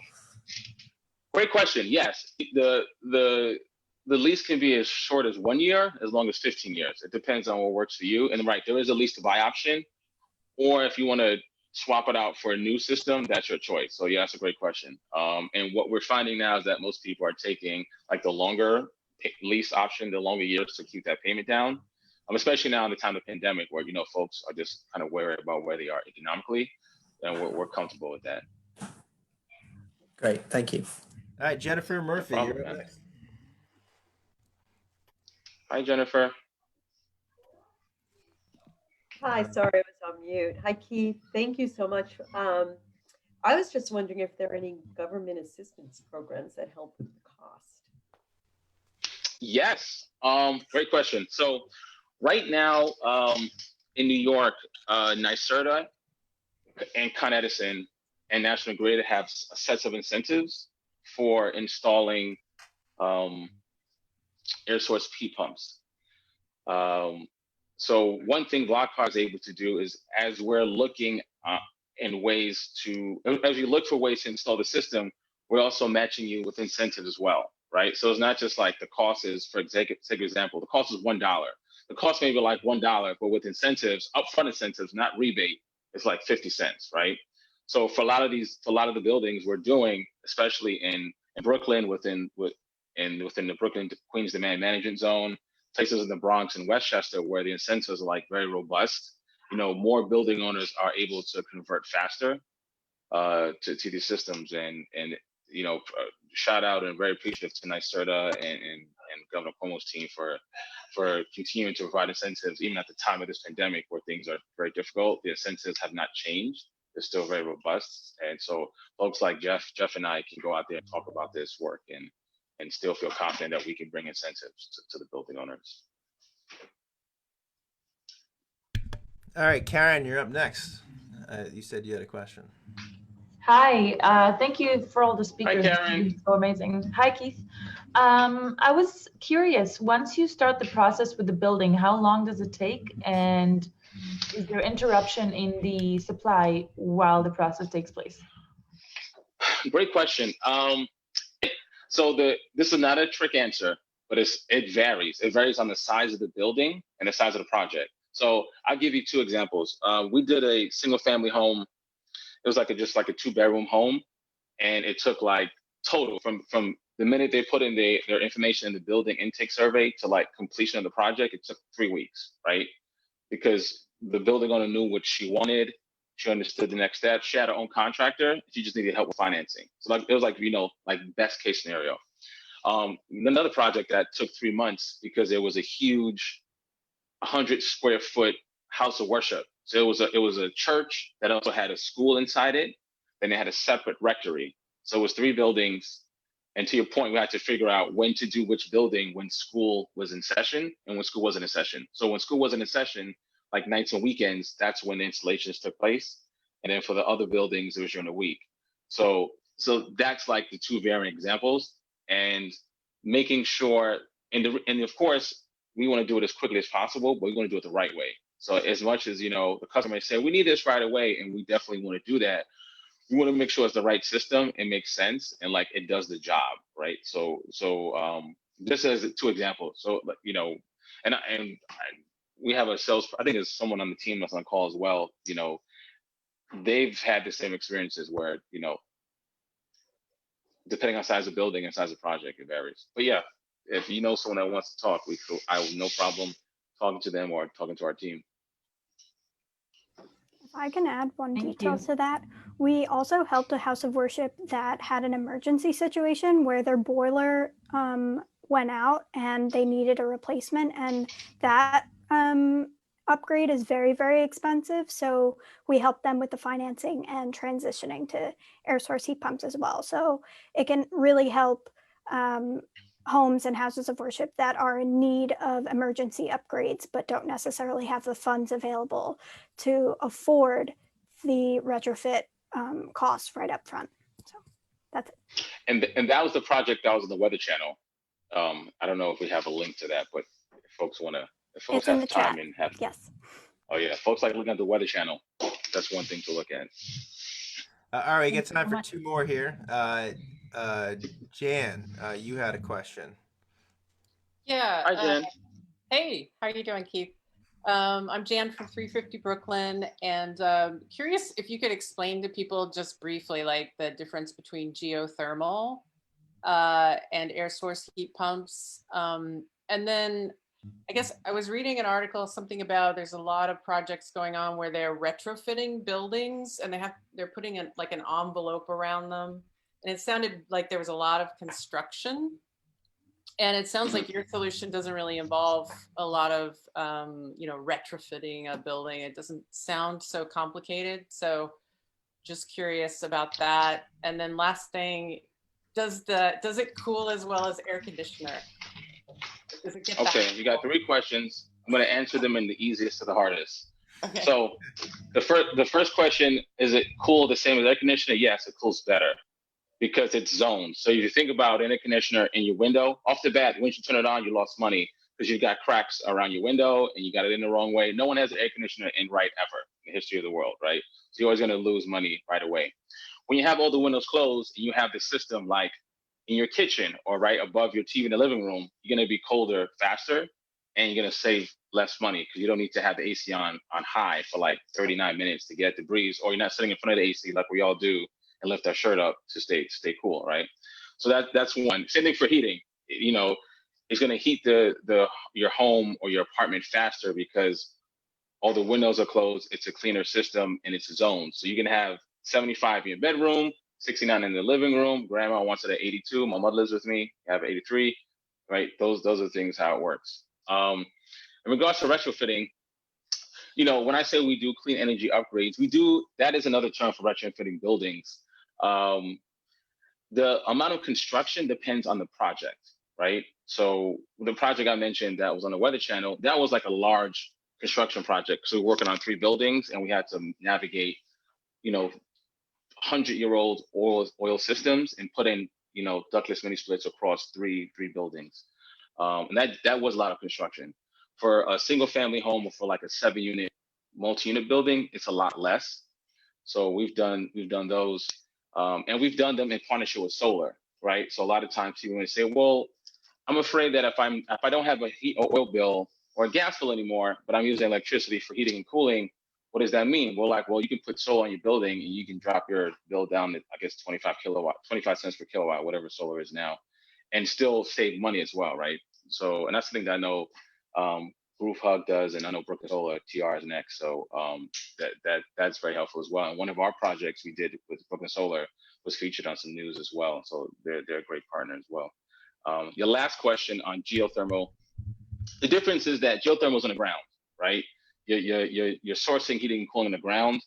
That works great everywhere except New York City, because the amount of space you need. Outside of parts of Manhattan, Harlem, the amount of space you need to do ground source heat pumps is a lot, and the amount of permitting and digging you need to do is, it's very difficult. So you think about your average Brooklyn brownstone block, you don't want your neighbor digging up, the backyard and the front yard to put in geothermal, because it's going to affect your systems. So the air source heat pump, you're just literally putting stuff on your roof or putting it against the side of your building, and now you just have the heating and cooling. So those are the two main differences, and that's easy to scale in New York City, and we've seen that even in new construction, as we also see it in existing buildings. Cool, thanks, Keith. All right, we got to keep moving on. I should just kind of tell everyone, I'm going to send an email out tomorrow with contact information if you guys still have more questions for them, any of the presenters. I'm going to send that out tomorrow so you can ask them questions. And I think, sort of just a recap of tonight. There's also a recording that I'm going to send in that email. Last up, we have Brooklyn Solarworks. So I'll tell you a short story about them. I started to see their logo around Park Slope. I'm now in Massachusetts, but I was in New York for 12 years. And I just saw their logo everywhere. I'm like, what is this? This is cool. And I saw they partnered on events. Nicole Grossberg, she does a lot of great work with, I should give her a shout out, is a New York City Zero Waste Workshop. I know they sponsored some of her events.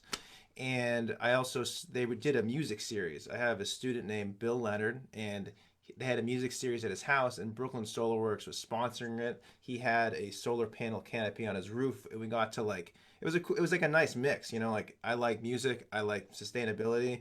And so I went there, and then I saw someone play, and then we all went to the rooftop and checked out the canopy, and it was awesome. And so I think that I really dig your partnerships with people, just being a community, a really community-based organization. So anyway, up next is TR and Francesca with Brooklyn Solarworks. So why don't you guys take it away? All right. Thank you. Welcome, everybody. Wish we could be doing this underneath the solar canopy right now. And we will. It's coming back. If anyone wants to come in a mask, we're very safe here. By all means, come check out our canopy on the roof. So my name's TR Ludwig. I'm CEO and co-founder of Brooklyn Solarworks. We have Francesca Ricotta working all the technical aspects here of the presentation. And if you have any questions, you can just throw it in the chat in terms of what we do. So we are Brooklyn Solarworks. We fancy ourselves as obviously a pretty local outfit here in Brooklyn. Started in 2015. We're located in the Gowanus Canal, glorious Gowanus, right next to Whole Foods. And right now about to cross 1,000 solar installations. So this slide is slightly out of date, but that's how fast we move. But generally, we really do a lot of solar installs right around here. And one of the main reasons we do that is because, as Jenny Murphy will know, she and I worked together a while back. My partners and I were driving out to places in New Jersey or, rural New York, upstate New York, to go sell solar systems, and crossing through all of Brooklyn that basically didn't have much solar. And we said, hey, why are we wasting our time there when we can try and address the market here? So took a little bit of doing. There's a number of reasons why solar hasn't caught on quite the way you might think, as it has even out in Long Island or just across the river in New Jersey. A lot of that has to do with the building codes here in New York City, the fire code requirements, but they're not insurmountable. And so when we started, we kind of looked at a lot of those problems and tried to come up with some solutions. One one of which I'll talk about, our solar canopy, was something that was really just a concept when we first started, but we've certainly built that out into its own product. Here are my co-founders there. Yeah, so Galen and Mark. So 3 of us have been together for quite some time, bunch of solar dudes, and certainly enjoying the idea that we get to come to work every day and do something cool here in Brooklyn. So this will probably look pretty familiar to a lot of folks. If you haven't seen a canopy, this would be maybe your first time, but everything underneath it there, you know, the heat pumps and the dunnage and the hatches and all of those obstacles on the top of a flat roof. Usually for like a normal solar company, that would be like a total disqualification. Someone would just say, hey, you can't go solar. But what we did was we developed this product that basically raises itself above all of the obstructions on the roof and complies with the fire code. And the fire code is very specific about what a canopy needs to do. It needs to be raised 9 feet in the air so a 6-foot fireman can swing an axe. That 9-foot clearance is basically the definition of where we need to get to on a canopy. Once we do that, we can basically use a lot more of the usable surface area of the roof and get a lot more solar panels up there. And that's really what's required in these areas that are extremely space constrained like this. Ironically, this is right in the backyard of my sales manager. So you can imagine who sold that one. But yeah, this is our specialty. This is what we do every day. We don't generally install solar on pitch roofs. There's a lot of other companies out there that can do it. This is our specialty, and basically we do it in Brooklyn, Queens, Harlem, Bronx, a little bit in Manhattan, not a ton in Staten Island. So let's talk about a couple of the options. This is what we call a tilt rack system. This is not a canopy. This is an aggregation of 4 solar panels here, but basically, as I mentioned with the fire codes, you can see the canopy basically raises above the roof, enabling the roof space, which we're really excited about and happy to talk about, gets above a lot of the obstacles on the roof and allows a clear path for firemen to go 6 feet in either direction, front to back of the building, and swing an axe. And that is really the requirement, and that's what the Department of Buildings looks at when we file building plans with them to build a solar system. The other way you can get around that, if you can't put a canopy up, don't want to put a canopy up, not possible because you're a landmark building, we can resort to a tilt rack system. And that is basically a pipe rack system that we build off the roof, try and get some pitch on it to increase the productivity. And then we work with the fire path that we can outline on any given roof. And you know, it's just basically a bunch of obstacles that get put on a roof, like hatches, skylights, vents, and we have to kind of work around it as best as possible within the building codes. Couple of glamour shots of the canopy. This is the one I'm probably most proud of, which is on Habana Outpost. This is the Brooklyn Love building in Fort Greene, like a block down from my house, which is fantastic. So I get to look at this in the morning, but this is a custom painted canopy we did for them. So next time you're in the hood, check it out. It's pretty sweet. You can see the back end of it on South Portland Street, and then the main thoroughfare there is Fulton. Something really important to mention with regard to solar, and we'll get into the incentives and kind of like the layer cake that's available here in New York City, but net metering is a pretty important mechanism that allows you to, when you export a kilowatt hour into the grid, record that export and then be able to use it later as a credit. And right now, the way net metering works is that it's a 1-for-1 credit for every retail kilowatt hour that is consumed or exported. So in the case where, you know, you may have, you know, ESCO, you may have clean power, your exporting a kilowatt hour, but you're also getting credit for that full kilowatt hour worth of credit, even if you're paying a couple cents extra for, you know, Clean Choice or others. And that one-for-one exchange makes it so elegant in this day and age to just be able to account for what you're sending out and what you're getting back. And it also allows for growth. So as utility rates increase, you're going to benefit on a one-for-one basis as they increase as well with your export. The thing about net metering is that this is basically the last year for net metering. It is going to change in 2022. We're not totally sure what it's going to look like. We're fighting like hell as the solar industry to try and keep it as rich as possible, keep that one-for-one exchange, but it's probably going to get eroded slightly by Con Ed, the utilities. They're going to try and start charging a little bit more for a solar customer, which in my view is potentially a little nearsighted, but you know, that's the fight, and that might be something we may want to try and coalesce around to try and influence in the future here. And we probably won't have much time, but I'll be happy to share more info about that as it comes out, because we'll probably be rallying some folks to try and make a difference on that. This is just a quick shot on the bill, but you can see here, this basically helps you account for all the kilowatt hours that you're exporting back into the grid. This particular customer has quite a bit of export in some parts of the year, but then you can see in certain other parts, they probably have, you know, heating and cooling with electric. They have a bill, but then they have a whole bunch of credits that we stored out throughout the year. So that's kind of how it works. It's basically a reconciliation every month on how much you've exported or imported from the grid, and then you get credit for it that offsets your bill.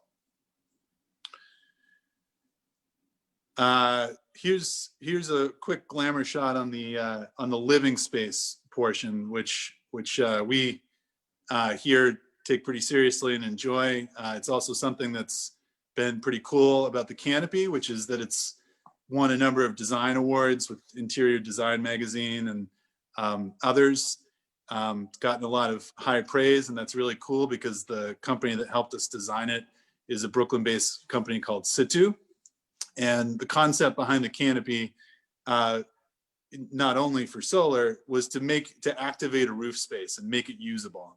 You know, so many roofs out there are just kind of like these bland, blah areas that, you know, in extremely high-priced real estate in New York City just aren't really being used. And so we're really into this concept of building out a roof space, livable space, place to eat, hang out.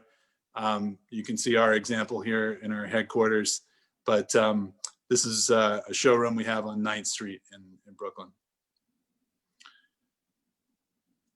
Here's a little bit on the incentives. So there is quite a bit of incentive. New York City electricity is extremely expensive relative to the rest of the country, but it also has extreme incentives here. So everywhere in America, there is a federal tax credit. That tax credit, as Ben mentioned, just got sort of reinstated. It was set down to 22%. It's been propped back up to 26% of the system cost. And that's going to be for the next 2 years, potentially in a cash grant. We'll see as things evolve with the Biden administration, et cetera. So that's at the federal level. The state level is a $5,000 income tax credit, or 25% of the system cost. Usually in New York City, it's about $5,000. There's a state rebate from NYSERDA. Right now, that's 20 cents a kilowatt or 20 cents a watt. And so, you know, that can equate out to about $1,000 for a normal solar system here in New York City. And then there's the New York City property tax abatement. And this is a really cool incentive that's only in New York City. And it takes 20% of the system cost, and it deducts that off of your property tax. And it does it 5% per year for 4 years. There's also a cool incentive for batteries, which aren't really a thing yet. I'm sure people are going to ask about that. But that incentive also is for a property tax abatement as well. You know, we link you up with all these incentives. We know how to navigate all of the permitting and DOB stuff, and we help you file for the New York City property tax abatement, the federal tax credit, and the state tax credit. That's up to you and your account. Yeah, so here's a little bit on environmental equivalence. Usually we do these calculations for our customers when we provide proposals. So obviously more solar panels will create more environmental benefit, on the whole. That interesting question about sort of the environmental payback of a solar panel. Many of the commercially available solar panels are about 4-year environmental payback. Then you have to kind of calculate, okay, well, so what else is in there? That's a little bit murkier, like, our trucks, all of those types of things. But I can tell you we have a 40 kilowatt solar system that's on the roof of our headquarters here, another 80 kilowatt planned. We're all solar junkies, so we're doing the very best we can to offset everything we're doing here. Also have a fleet of electric vehicles that we charge with the solar, which is cool. So once electric trucks become a bigger thing, we're absolutely going to participate in that. But all of our sales and marketing and field service fleet is electric as well. That's that. So happy to answer any questions out All there. right. Thanks a lot, TR. Got get some hands for TR, everybody. Oh, right. Hands back. I'm handsing you back. Yeah, so when I was putting this together, I was starting to think I was trying to think as a landlord. I'm not a landlord, but I was thinking, okay, how do you get landlords to do it, right? So I think the thing you said about a property tax abatement, that's a pretty big selling point. I was also thinking about the landlords don't pay for electricity currently, or they're not required to, but can landlords charge tenants for electricity? Yes, yeah, they can. They need to be able to meter it and do it in a way that's compliant so that they can prove that they're charging the right amount. Well, certainly the Department of Buildings and the electrical inspectors want to make sure that that's happening, but you can do that for sure. There's a few different ways to pull that off, depending on like the size of your solar system, the number of tenants, the amount of the electricity usage. Sometimes, so we deal with a lot of 1 to call it 4 family homes. Sometimes, like 8 to 10 person co-op. That's kind of the range of install we do. Sometimes people just send the electricity to what we call a host meter, and they export all of those credits, and we align it to different bills.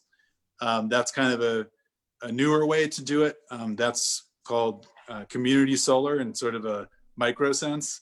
And we've been doing that quite a bit. It works. It's complicated, but it works. I have a quick question about that. So sure. It's not routing electricity to different places, just sort of routing the accounting of the electricity usage. Am I getting that right? Yes. Yeah. So when you're exporting, when I'm saying exporting, you're exporting the electricity for sure. The meter is recording that export and you're generating credit. Then the question is, where does that credit go? And in these scenarios where you've got multiple units, you can divvy up those credits and send them to different electricity accounts. So, if you're doing it in the same building and you're tied basically to the same electric grid, you're still basically going to get the solar anyway. If you're getting the credit and the solar, that's even cooler. And so you can do that with a landlord. The other approach is to combine multiple panels. In a lot of cases, we'll have like a 4 family or 3 meters or 4 meters in a 2 or 3 family home. And we can consolidate those loads down to one meter or 2. And then we'll basically tie the solar into 1 meter or 2. Okay, so each apartment 1 gets panel A and B, apartment 2 gets panel C and D. Is that kind of what you're saying? Yeah, you can do that. It just, you need a bit of scale in order to make it worth it. You'd want like probably about 7 to 8 solar panels going to 1 meter, kind of minimally. And electrically, there's different ways to approach that, but for the most part, that's kind of like the minimum size you'd want to tie into a meter. And then, if you're talking about the community solar paradigm, it's literally just using Con Ed's accounting method of exporting a credit and assigning it to a different electricity account. And you don't really ever physically interconnect. Can you quickly explain what exporting a credit means? Yeah, so basically in any building, there's going to be a power draw. If there's less power draw than the solar system is producing, the electricity is going to flow back into the grid. So it's going to satisfy all the electricity requirements in the building, but then there's going to be extra and it's got to go somewhere.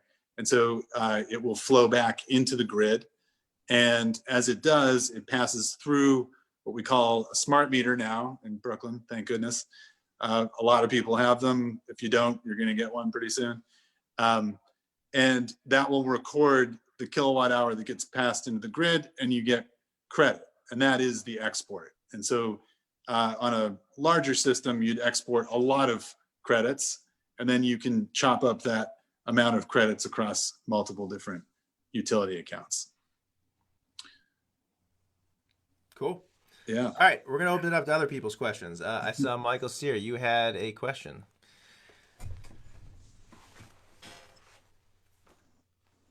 Hey, yeah, thanks for that. So awesome on the canopy. It's one of those things where I see it and like, duh, why don't we just have canopies everywhere? But my first thought went to like parking. Can you hear me? Yeah, it was cutting out a little bit. I think we're good now, though. Yep. Where my brain went when I thought of canopy was really parking, and I thought of other open spaces where solar could be implemented, and I thought about parking lots, and then I was asking how many solar panels really does it take to charge an electric vehicle, for example, and if that's in your plans at all for the future. Oh yeah. So the canopy we obviously built for Brooklyn rooftops. But it can also apply certainly for a carport. And as the canopy sort of evolved, we basically spun it off as a separate product company. Francesca just put it into the chat. So you can go there and check it out, and it's a pretty cool tool. It allows you to like design your own canopy, either for a rooftop or a carport or a backyard pergola. But that's absolutely in the cards. Obviously parking in sort of downtown Brooklyn is a complete nightmare.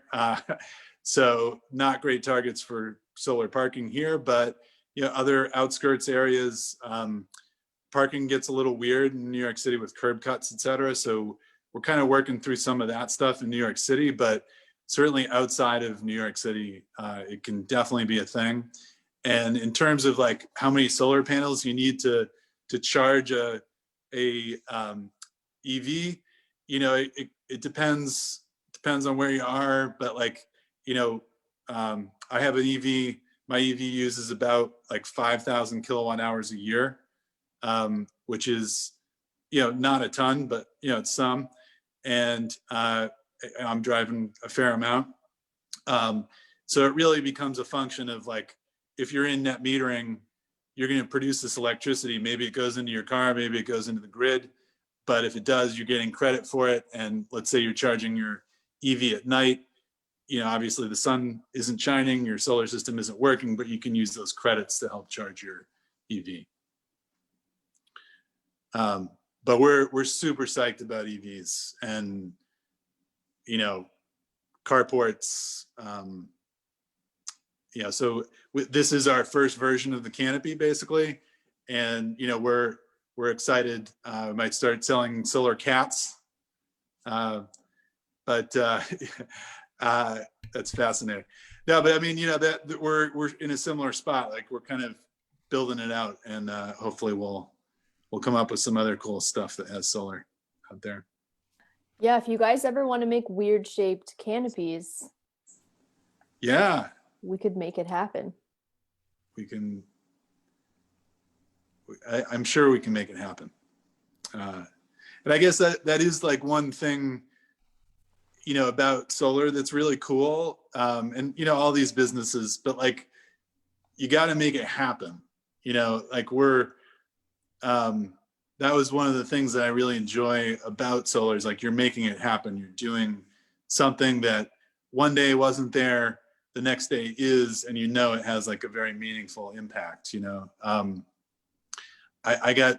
I was like an environmental studies major in college, and I just, you know, a lot of this stuff was so abstract that I just couldn't wrap my head around it, you know. But when you're putting solar panels on a building, that's something, and you can grab them, and when the sun shines, they work and produce electricity for the building.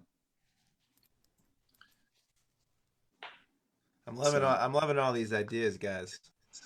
Does anyone else? I don't see any other questions here. We probably got time for one more before we wrap up tonight. Oh, Mary Most. Take it away, Mary Most. I talked to you guys like 10 years ago, and the out-of-pocket costs were prohibitive at that point. And similar to the person who was asking about parking lots, I see these massive warehouse spaces with big roofs, and I'm always thinking Brooklyn Solar should be on their roofs. But I mean, I keep coming back to this. I haven't given up, but as a civil servant, I'm wondering if this is any less prohibitive than it was 10 years ago for a single family homeowner. Yeah, so awesome question, Mary, and thank you. And I do remember a long time ago interacting, but yeah, so I mean, it really comes down to financing, right? So the cheapest form of financing is your own money. You don't have to pay interest on it. You already have it. The best investment is to use your own money. You can be your own bank. If you don't want to put it up, or you know, have other cash requirements, the financing comes into play.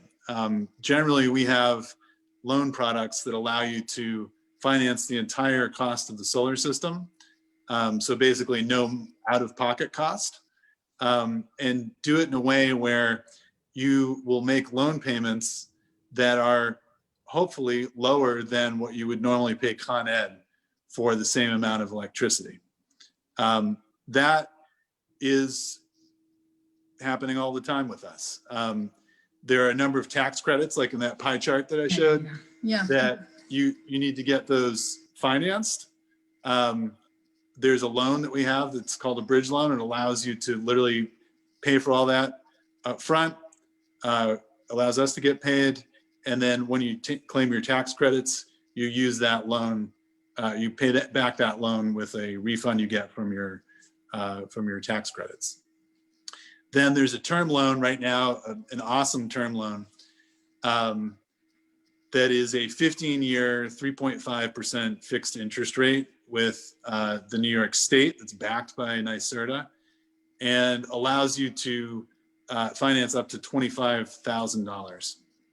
There's a new companion loan that just came out that's a little bit higher interest rate that's also usable. So with these financing products, it allows you to basically eliminate the upfront cost, finance it over time, pay it back with your tax credit benefits, and also you know, your electricity savings. So if you're getting the same amount of electricity for less, yeah, that's pretty good. And really the way I talk about it is, you know, if you're paying a tax bill and you're paying your Con Ed bill, you can afford to go solar. That's really very, very true. So, you know, we do our best to help anybody that's interested. We're very connected with different financing options. We're very committed to helping whoever wants to jump aboard. We do a lot of community related events, sponsorships, all that kind of stuff, because we want to do solar here. We don't want to go out to, you know, somewhere else. We like seeing all of our solar systems around. It holds us accountable. You know, we run into our customers all the time on the street, and we hope they're happy. But if they're not, we jump right on it and do whatever we have to do to make it work. So we really enjoy the business, and because of the financing right now, it's like makes it extremely doable for really anybody that owns a home. Great. Thank you. All right. Well, I think we're kind of at the end of the show here. Let's give it up for all the presenters tonight. Brooklyn Borough Hall. Thanks for everybody for helping to get the word out and making this a thing. You know, I've done this with for zero waste, hence the name Reusable Solutions. And it sort of came to my, I had an idea like, well, people aren't talking about it. Like we need to start acting on it. So it came as an idea to like try to put something like this together, and I'm so happy it happened. My next one, I want to do one about investing in clean energy. I'm personally invested in some, like in the stock market with some clean energy companies. And if anybody knows anyone that can speak to that, please get in contact with me. Here's my contact information right here in the chat. I'll play you guys out. I'm going to play one more song. I'll send you all an email tomorrow with all the presenters and ways you can get in touch with them. And thanks everybody so much again for coming. Again, I'm Ben Kogan, Reusable Solutions, and we'll see you guys next time.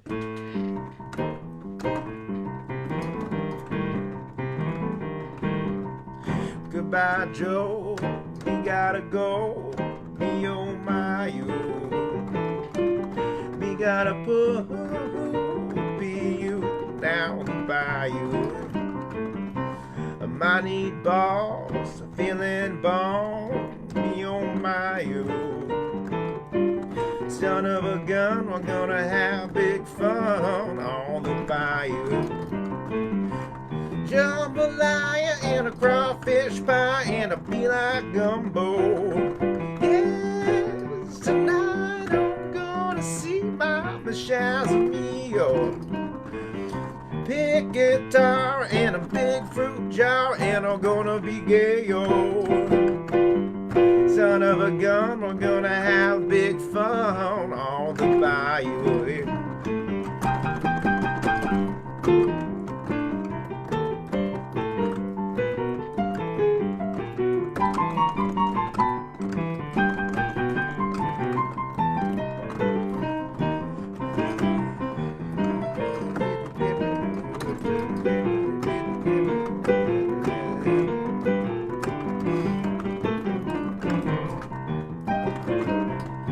Jambalaya and a crawfish pie and a beat eye gumbo.